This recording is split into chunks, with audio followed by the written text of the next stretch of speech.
Assalamu alaikum students. I hope you are all fine, safe and sound. I am Adiba Neef, your social studies teacher. Today we are discussing about your geography book. Unit number 1, our planet, the earth. Chapter number 3 fresh water है, उसका आज हमारा lecture number 3 है जो कि आज हमने discuss करना है। प्रीवियस लेक्चर में हम फ्रेश वाटर को, वाटर साइकिल को डिस्कस कर चुके हैं। नेक्स्ट आज हमने जो हमारा टॉपिक है वो है वाटर स्कैरसिटी। तो आज हमने इस चीज़ को डिस्कस करना है, what is water scarcity, what are the factor affecting water scarcity. तो वाटर स्कैरसिटी मतलब पानी की किल्लत। तो अब हम इसे बेसिकली डेफिनेशन के तौर पर पढ़ते हैं कि वाटर स्कैरसिटी होती क्या है। Water scarcity can be defined as a lack of sufficient water or not having access to safe water supplies। Mean क्या है, या एक तो पानी की सफिशेंट मतलब काफ़ी मकदार में जितनी हमारी ज़रूरत है उतनी उस मकदार में पानी की कमी हो जाना, और या फिर वाटर सप्लाईज तक हमारा जो है असेस ना होना, तो इसे क्या कहते हैं, वाटर स्कैरसिटी कहते हैं। अब अगर तो हम लेते हैं हम पंजाब को, तो पंजाब में वाटर स्कैरसिटी किस टाइप की आएगी, फर्स्ट टाइप में आएगी कि यहाँ लेक ऑफ सफिशेंट वाटर होगा। और अगर हम सिंध के इलाका थल और थर को लें तो वहाँ क्या होता है, वहाँ ये होता है और not having access to save water supplies, उनकी असेस नहीं होती, मतलब उन्हें जो वाटर की ज़रूरिया अपनी वाटर के लिए उनकी जो असेस होती है सप्लाईज तक, जहाँ जो वाटर उन्हें सप्लाईज करेंगे वहाँ तक उनकी असेस नहीं होती। That water scarcity is spreading as water is needed to grow and process food, create energy and serve industry for a continually growing population।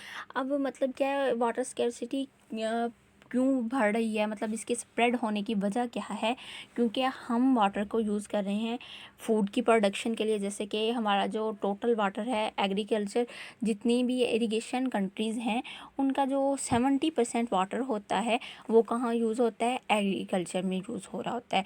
तो मतलब फूड को प्रोड्यूस करने में, क्रिएट एनर्जी, उसके बाद एनर्जी को क्रिएट करने में, जैसे कि लाइट वगैरह को क्रिएट करने में, और serve industry for a continuously growing population.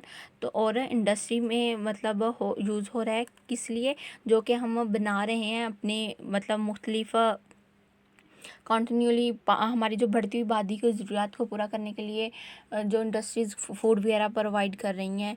तो और भी बाकी ज़रूरत में जहाँ पानी वगैरह यूज़ हो रहा है तो इंडस्ट्रीज़ में भी वाटर यूज़ हो रहा है। तो इस तरीक़ा से कि ये चीज़ें क्या है, वाटर स्कैरसिटी को बढ़ा रही हैं। इसके बाद ये देखें, ये है वाटर स्कैरसिटी, मतलब इस तरह का ज़मीन इस तरह हो जाती है जहाँ पानी की कमी होती है, किल्लत होती है, तो वहाँ से ये ज़मीन इस तरह कटी फटी होना स्टार्ट हो जाती है। आगे है इसी क्वेश्चन का हमारा पार्ट है कि factor affect the water scarcity, मतलब कौन से फैक्टर हैं जो कि वाटर स्कैरसिटी की वजह से होते हैं। इसमें एक जो फैक्ट है वो है क्लाइमेट चेंज, दूसरा deforestation, population and limited water supply, pollution. मतलब क्या है, वाटर स्कैरसिटी पर कौन से फैक्टर अफेक्ट कर रहे हैं, क्लाइमेट चेंज। सबसे पहले आता है हमारे पास क्लाइमेट चेंज। क्लाइमेट चेंज मतलब कैसे होता है, अब ये डायरेक्टली फ्रेश वाटर के फ़्लो को मुतासिर करता है। जैसा कि अगर हमारे जो अगर हम साउदर्न अफ्रीका को लें तो वहाँ जो रेनफॉल है उसकी जो रेनफॉल की मकदार है वो दिन ब दिन कम हो रही है। अब रेनफॉल नहीं होगा तो ज़मीन पर जो सबसे ज़्यादा वाटर का असल जो हमारे पास ज़रिया है वो क्या है, हमारे पास रेनफॉल है। अब रेनफॉल की कमी होगी, तो रेनफॉल की कमी क्यों हो रही है, क्लाइमेट के चेंज होने की वजह से, जिसकी वजह से पानी कम होगा और वाटर स्कैरसिटी ग्रो करेगी, स्प्रेडिंग होगी इसकी। और इसके बाद डिफॉरेस्टेशन, अब जो कुदरती जंगलात हैं। जंगलात ये भी क्या है, हमारे पास रेनफॉल का एक बहुत बड़ा ज़रिया है। ये इसे हम क्या कहते हैं, वाटर फैक्ट्रीज़ भी कहते हैं, क्योंकि जब पौधे ट्रांसपायरेशन का अमल करते हैं तो मतलब पौधों की सतह से पानी का अखराज होता है, जो कि ऊपर जाके वाटर वेपर्स बनता है और वो फिर रेन की शक्ल में वापस आता है। तो ये एक क्या है, ये हमारे पास हमने वाटर साइकिल में ये सारा प्रोसेस पढ़ा था। तो ये भी अब हमारे पास जो जंगलात हैं ये भी क्या है, वाटर फैक्ट्रीज़ हैं। अब जो जो सिटीज़ बढ़ रही हैं, टाउन ग्रो कर रहे हैं, तो ये क्या हो रहा है, फैक्ट्रीज़ की वजह से और मतलब जगह को फैक्ट्रीज़ वगैरह में, इंडस्ट्री वगैरह में चेंज किया जा रहा है और जंगलात को ख़त्म किया जा रहा है। तो इस वजह से भी हमारे पास क्या हो रहा है, पानी की रेनफॉल नहीं हो रहा। रेनफॉल की वजह से अब पानी नहीं हमारे पास आ रहा। और इसके बाद जो नेक्स्ट हमारे पास वजह आ रही है वो क्या है, population and limited water supply. मतलब हमारी पॉपुलेशन दिन ब दिन बढ़ रही है और जो वाटर की सप्लाई है, जो वाटर के रिजर्वायर्स हैं वो क्या हो रहे हैं, कम हो रहे हैं, जिनकी वजह से अब हमारे पास क्या होता है, लिमिटेड वाटर है और पॉपुलेशन बढ़ रही है और पानी की किल्लत होगी। इस वजह से मतलब हमारे पास सोर्स कम है, लेकिन सोर्स को यूज़ करने वाले लोग ज़्यादा हैं, तो इस वजह से भी पानी की स्कैर्सिटी, पानी की किल्लत होती है। जो लास्ट वन है हमारे पास वो है पोल्यूशन। पोल्यूशन आप देखें, जो हमारे इंडस्ट्रीज़ का वेस्ट है, हमारी फैक्ट्रीज़ का वेस्ट है और घरों का जो घरेलू वेस्ट होता है, ये सारा क्या है, नदी नालों के ज़रिए जाके दरियाओं में गिरता है। अब दरियाओं में गिरने की वजह से ये वहाँ के पानी को क्या कर देता है, पोल्यूट कर देता है। अब जो रिवर्स हैं वो हमारे पास फ्रेश वाटर का एक सोर्स हैं। अब जब रिवर्स क्या है, ओशन में जाके गिरते हैं, तो वो क्या करते हैं, ओशन के वाटर को पोल्यूट कर देते हैं। तो इस तरह हमारे पास पोल्यूशन, वाटर पोल्यूशन की वजह से भी जो फ्रेश वाटर है उसकी किल्लत होती है। ओके स्टूडेंट्स, आई होप आपको ये बात समझ आ गई होगी। नेक्स्ट हमारा क्वेश्चन है, what action should be taken to reduce water scarcity. Water scarcity को रिड्यूस करने के लिए हम क्या एक्शन ले सकते हैं। तो इसमें हम नेक्स्ट में पढ़ते हैं। इसमें सबसे पहले हमें एजुकेशन और अवेयरनेस होनी चाहिए। एजुकेशन किस बारे में होनी चाहिए, हमें पता होना चाहिए कि हमने वाटर को मतलब यूज़ कम करना है। हमें ये बात की, इस बात का के बारे में ख़बर होनी चाहिए कि जो हम घरों में पानी, घरेलू सतह पे हमें कितना पानी यूज़ करना चाहिए, एज इट शावर लेते वक्त, बात और उसके बाद ब्रश करते वक्त, वॉशिंग करते वक्त, अपनी लॉन्ड्री वगैरह करते वक्त, ये सब काम करते वक्त हमें सबसे पहले घरेलू सतह पे पानी को कम इस्तेमाल करना चाहिए, पानी को ज़ाया नहीं करना चाहिए। उसके बाद न्यू कंजर्वेशन टेक्नोलॉजी, इसके बाद हमें वाटर को कंजर्व करने के लिए, बचाने के लिए नई टेक्नोलॉजीज़ को क्या करना चाहिए, नई टेक्नोलॉजीज़ बनानी चाहिए। उसके बाद रिसाइकल वेस्ट वाटर, जो वाटर हमारा वेस्ट हो चुका होता है उसे रिसाइकल करने के लिए कुछ हमें नए तरीक़ाकार ईजाद करना होगा। Improve irrigation and agriculture water use. अब हमारा जो इरिगेशन सिस्टम है वो बहुत वीक है। हमने ये टॉपिक इरिगेशन सिस्टम को हमने ये पहले भी वाटर में जो ओरिएंटेशन वीक के टॉपिक में हमने बहुत डिटेल में इरिगेशन सिस्टम को पढ़ा था। उसमें मैंने आपको बताया था कि इरिगेशन सिस्टम क्या है हमारा, आबपाशी का निज़ाम, मतलब ज़रात के साथ पानी का जो सिस्टम है वो उसे क्या कहते हैं, इरिगेशन सिस्टम कहते हैं। तो हमारे जो इरिगेशन सिस्टम है वो बहुत नाकस है, मतलब उस दौरान हमारा पानी बहुत ज़्यादा वेस्ट होता है। हमें अपने इरिगेशन सिस्टम को इम्प्रूव करना चाहिए। वाटर पाइसिंग और पानी का जो ज़िया है, पानी का आलूदा होना है, इसे भी ख़त्म करना चाहिए। इसे भी मतलब इसके लिए भी वर्क करना चाहिए कि पानी आलूदा ना हो। पानी की निकासी का जो निज़ाम है वो बहुत अच्छा होना चाहिए। एनर्जी एफिशिएंट डीजल प्लांट्स, और हमें जो एनर्जी के एफिशिएंट डीजल प्लांट्स बनाने चाहिए।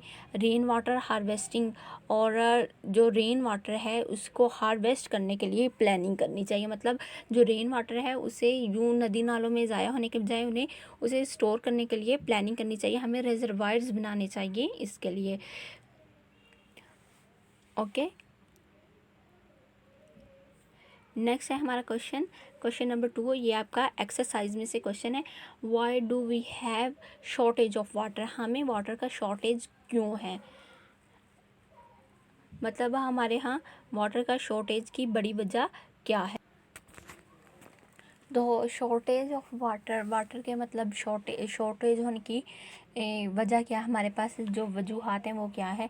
उसमें हमारे पास एक वजह क्या है, क्लाइमेट चेंज। ये वही वजह हैं जो कि हमने इसके फैक्ट्स में पहले हमने वाटर स्कैरसिटी में पढ़ चुके हैं। उसके बाद डिफॉरेस्टेशन है, ये भी मैंने आपको डिटेल में पढ़ा दिया। पॉपुलेशन, लिमिटेड वाटर सप्लाई और पोल्यूशन, ये सारी चीज़ें हमने डिटेल में अच्छे से पढ़ ली हैं। उसके बाद ओवर यूज़ ऑफ वाटर का जो हम बहुत ओवर यूज़ करते हैं, जैसे कि घरों में जहाँ शावर हम 5 मिनट ले सकते हैं, हम इंजॉय के लिए 15-20 मिनट वहाँ वाटर यूज़ कर देते हैं। ब्रश करते हुए हम टैप को वैसे ही खुला छोड़ देते हैं। लॉन्ड्री मतलब कपड़े वगैरह धोते हुए हम बहुत ज़्यादा वाटर वेस्ट कर रहे होते हैं। तो मतलब क्या है, ओवर यूज़ ऑफ वाटर, जहाँ जितनी ज़रूरत नहीं हम उससे ज़्यादा, जैसे कि हमारे इरिगेशन सिस्टम में वाटर को बहुत ज़्यादा एक्स्ट्रा यूज़ किया जा रहा है। इरिगेशन सिस्टम हमारा जो है वो मुनासिब नहीं है, और उसे इम्प्रूव करने की बहुत ज़रूरत है। तो ये ओवर यूज़ ऑफ वाटर भी क्या है, शॉर्टेज ऑफ वाटर की एक बहुत बड़ी वजह है। नेक्स्ट हमारे क्वेश्चन का पार्ट है, what are the effects of the scarcity of water. मतलब इफ़ेक्ट्स इसके पहले हमने इफ़ेक्ट्स पढ़े थे वाटर स्कैरसिटी के, अब हमने इसके इफ़ेक्ट्स पढ़ने हैं।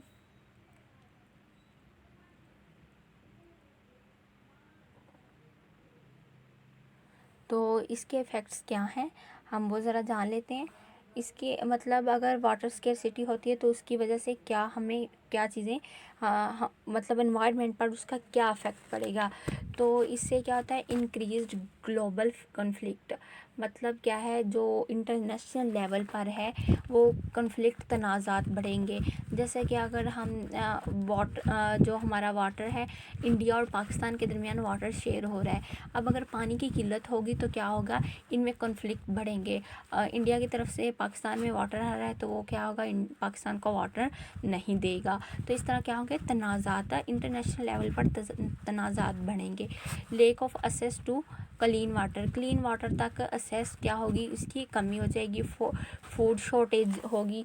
मतलब क्या, हमारा जो 70% सिस्टम है एग्रीकल्चर का, वो क्या है, हमारी जो बढ़ती हुई आबादी है उसे फूड प्रोवाइड कर रहा है एग्रीकल्चर सिस्टम, और वो 70% हमारा वाटर वहाँ यूज़ हो रहा है। तो वाटर नहीं होगा तो एग्रीकल्चर सिस्टम नहीं चलेगा। तो इससे क्या होगी, फूड शॉर्टेज होगी। उसके बाद एनर्जी शॉर्टेज में क्या होगा, जैसे हम लाइट बना रहे हैं वाटर से, तो अब क्या होगा, हमारी जो टरबाइंस हैं वो नहीं चलेंगे तो एनर्जी शॉर्टेजेस आएंगे। इकोनॉमिक स्लो डाउन, उसके बाद हमारी इकोनॉमी लॉस होगी।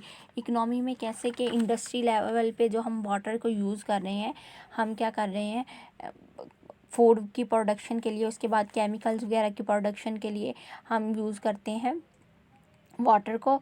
तो इससे क्या होगी, हमारी इकोनॉमी स्लो होगी। तो ये सारे क्या होंगे, इफ़ेक्ट्स होंगे, effect of water scarcity. Okay students, आपने यही जो क्वेश्चंस मैंने आपको करवाए हैं और इसके बाद जो भी आपको सारा कुछ समझा दिया है, आपने अब ये लर्न कर लेना है। ओके, अल्लाह हाफिज़।